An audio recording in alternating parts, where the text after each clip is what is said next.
শুভ সকাল। এই উচ্ছে আলু বড়ির তরকারিটা করেছি আজকে সকালেই, তেতো দেখাচ্ছি প্রথম ভিডিওর শুরুতেই।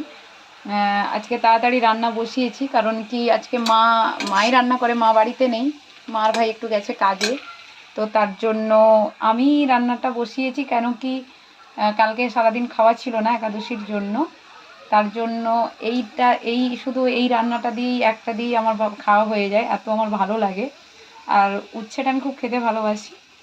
এই বড়ি দিয়ে উচ্ছে আলু সজনে ডাঁটা বেগুন দিয়ে একটা তরকারি করেছি, কোনো মশলা দিইনি এখানে, শুধু 5 ফোড়ন আর আদা দিয়েছি, আর কোনো কিছু নেই এখানে।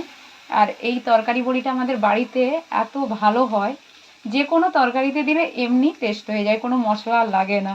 হ্যাঁ, বড়ির একটা ফ্লেভার এত ভালো থাকে। তো অনেকে কিনে খায়, কিন্তু কেনা বড়ির এত টেস্ট হয় না।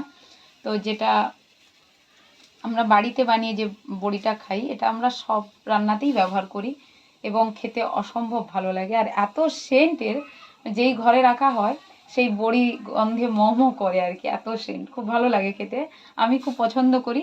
তো এই রান্নাটা দিয়েই আমার শুধু খাওয়া হয়ে যায়, এত আমি ভালোবাসি খেতে।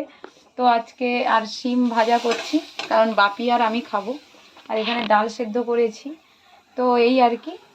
আর চলুন সঙ্গে থাকুন, দেখতে থাকুন।